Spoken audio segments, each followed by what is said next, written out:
Salut et bienvenue à cette vidéo qui à mon avis va être un petit peu bordélique mais que je vais quand même essayer de faire et dans laquelle je vais parler de la nouvelle série originale Netflix. Je vais entendu parler de The Haunting of Hill House. Alors comme d'hab, à la fin de la vidéo, si vous l'avez trouvé sympa, n'oubliez pas de me lâcher un petit pouce bleu et puis de vous inscrire au canal si c'est pas déjà fait. Comme ça, vous raterez pas les suivantes. Voilà, alors je vais être très honnête avec vous, c'est-à-dire que quand j'ai vu arriver The Haunting of Hill House, j'ai eu des doutes. Pourquoi? Eh bien parce que quand j'ai vu que c'est une série originale Netflix, les produits originaux de Netflix, je dois avouer qu'il y en a quelques-uns que j'ai trouvé particulièrement géniaux, comme par exemple Annihilation ou Stranger Things, mais il y a aussi les autres comme Titans ou Spectre qui sont pas terribles, on va dire. Donc quand j'ai vu que c'est eux qui l'avaient fait, j'ai vraiment eu un gros doute, quoi. Mais comme c'était inclus dans le prix de Netflix, j'ai dit bon allez, on va regarder. Et là, ça a été la baffe. C'est-à-dire que franchement, j'ai commencé, je crois, la série à 10h du mat, j'étais à l'hôtel avant-hier, là, j'ai dit bon bah voilà, je commence à regarder l'épisode par curiosité, il y avait pas mal de critiques qui étaient positives. Et en gros, j'ai terminé le lendemain à 1h du mat après avoir vu les 10 épisodes d'affilée. Voilà, donc ça a été vraiment le truc qui m'a scotché. Maintenant, la série, donc, c'est quoi? Eh bien, c'est une série qui est adaptée du livre du même nom de Shirley Jackson et qui a été réalisée par Mike Flanagan, à qui l'on doit, entre autres, Hush et Oculus, que j'avais trouvé super sympa. L'histoire est qu'en fait, on va accompagner un groupe de frères et sœurs qui vont passer 2 mois dans une maison que leur père voudrait restaurer pour la revendre et faire du bénéfice et enfin construire ce qu'ils appellent la maison pour toujours, qui serait la maison familiale.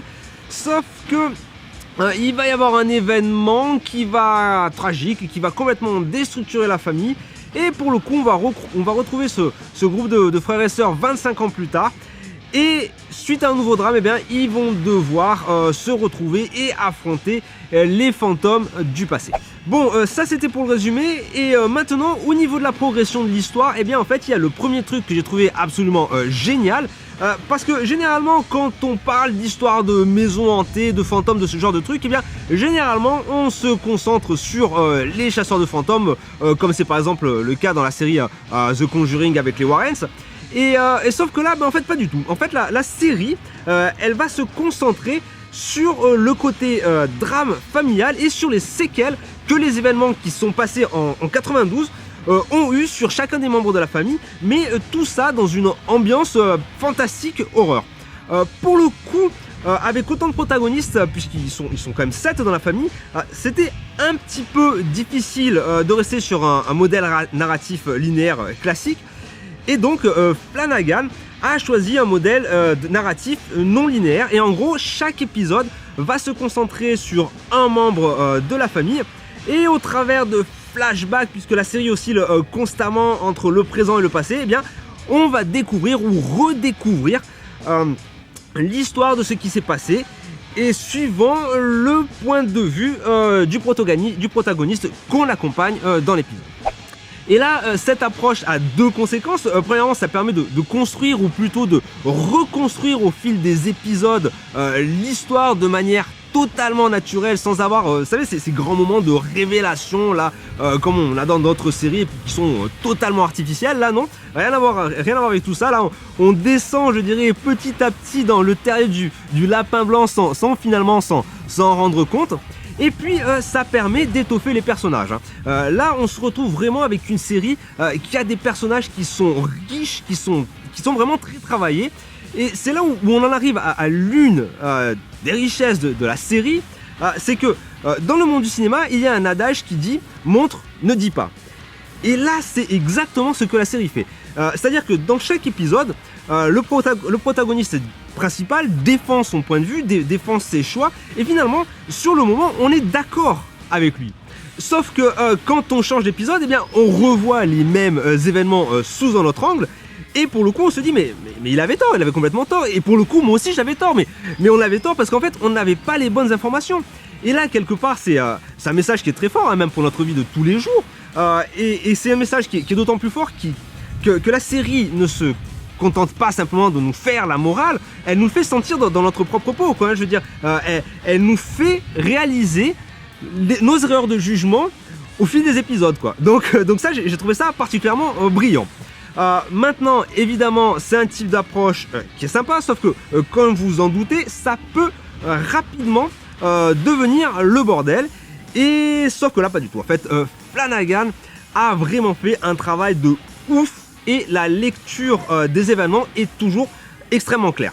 D'ailleurs, la réalisation en général est complètement hallucinante.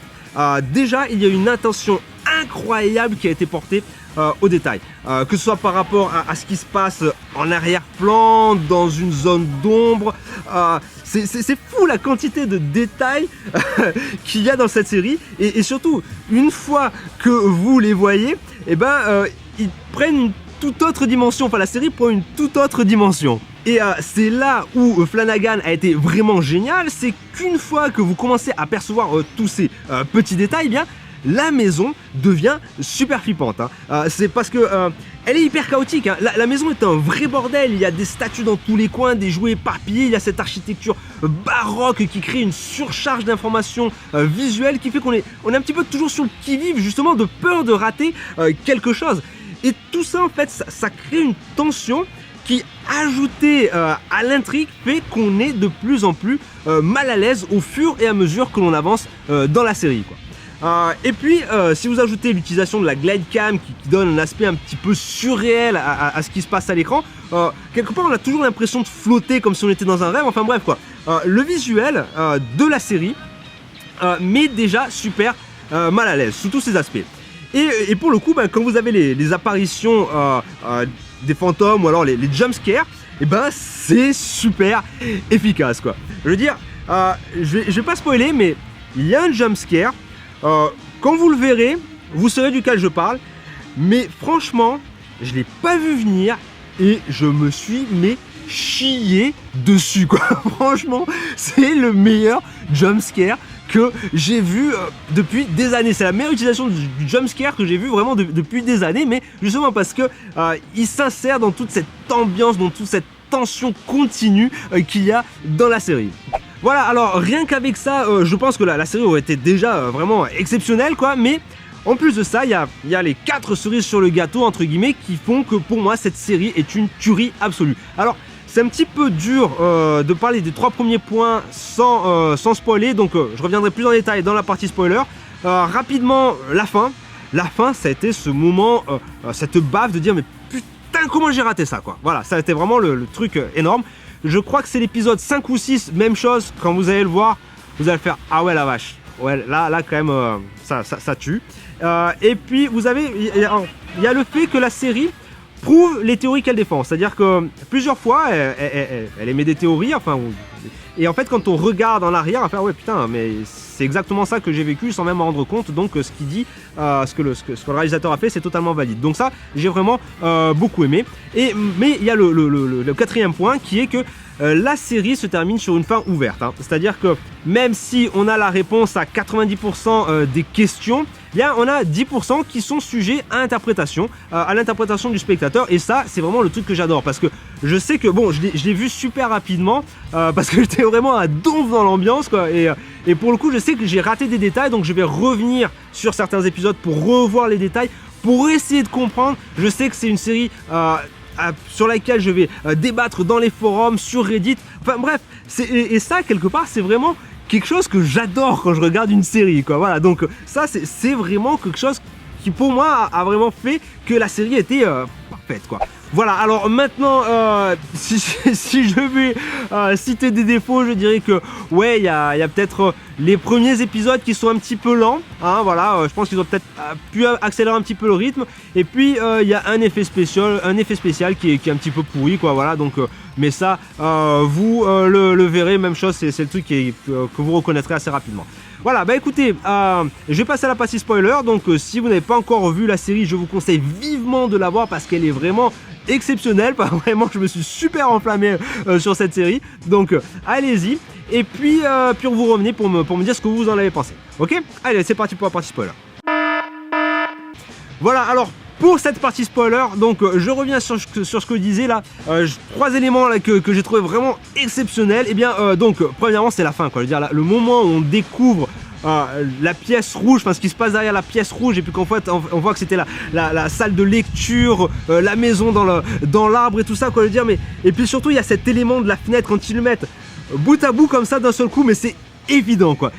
Et pendant tout le film, eh ben, on l'a pas vu, enfin moi je l'ai pas vu arriver du tout quoi, mais alors pas du tout quoi. Alors ça vraiment je trouvais ça absolument génial quoi. Deuxièmement, comme je disais, c'est l'épisode 5 ou 6, c'est celui où il y a Nell et avec ils appellent ça la bent neck lady là en anglais, c'est la gonzesse qui a le cou tordu là. Ah ouais, ça je veux dire, quand d'un seul coup on découvre que c'est Nell quoi, non sans déconner quoi, ça c'est énorme quoi. Enfin, j'ai trouvé ça mais hallucinant quoi, ça m'a super fait triper. Et puis après c'est aussi là le coup comme je disais que la série défend, prouve ce qu'elle défend. Par exemple, ce que j'ai bien aimé c'est le coup de Steven. Donc en fait Steven il croit pas aux fantômes, et pendant tout l'épisode 1 on sait pas s'il voit des fantômes ou pas. Et en fait quand vous regardez, que vous voyez tous les fantômes qui sont planqués en arrière-plan, vous vous dites mais attendez, si moi j'avais été à sa place, parce que moi en première visualisation je les ai pas vus les fantômes, je les ai pas vus ceux qui étaient planqués, j'ai juste vu Nell à la fin quoi. Et donc pour le coup je fais mais attends, putain mais si j'avais été à sa place, je les aurais pas vus. Et c'est là où finalement je me dis mais attends voilà, si j'avais été Steven, j'aurais réagi comme lui. J'aurais dit non mais vous êtes tous givrés quoi. Et ça j'ai trouvé ça exceptionnel. Même chose quand c'est Nell à la fin qui dit ouais en fait les moments sont comme des confettis. Quand vous regardez toute la série c'est exactement ça. Ces moments sont comme des confettis, enfin toutes les scènes sont un petit peu comme des confettis. On arrive à trouver un fil conducteur là-dedans quoi. J'ai trouvé ça vraiment super bien fait quoi. Ça c'est vraiment j'ai trouvé ça vraiment génial. Et puis voilà quoi. Donc c'est ça. Et puis comme je disais, il y a aussi le coup des changements de point de vue. Alors par exemple particulièrement j'ai trouvé ça super bien fait avec Luke. Voilà, c'est-à-dire que Luke, c'est vrai que quand on le voit en haut des escaliers, voilà, pendant toute la série on l'introduit comme un junkie. Quand ça arrive à lui, en fait on voit que c'est pas vraiment ça. Et donc on apprend à revoir nos préjugés. Mais justement c'est ce que je disais, la série elle se contente pas de nous faire la morale, elle nous montre où est-ce qu'on a eu tort quoi. Et ça j'ai trouvé que c'était super bien fait quoi. Voilà, ça j'ai vraiment beaucoup aimé la série pour ça. Voilà, donc maintenant écoutez, dites-moi dans les commentaires ce que vous avez pensé de la série. Et puis on se retrouve plus tard dans la semaine. Alors peut-être que je vais essayer d'approfondir un petit peu, parce que j'ai vraiment l'impression d'avoir raté quelque chose encore dans la série. Donc je vais essayer de voir si j'ai vraiment raté quelque chose. Je ferai une vidéo où j'expliquerai. Puis sinon je parlerai peut-être de Cloverfield, qui est un vrai bordel. Je voulais faire une vidéo là-dessus, mais voilà, on va oublier là. Je vais peut-être essayer de la faire cette semaine, ou alors sur I Kill Giant et 7 minutes après minuit. D'ailleurs si vous avez une préférence, dites-le moi dans les commentaires. Voilà, allez, sur ce, amusez-vous bien.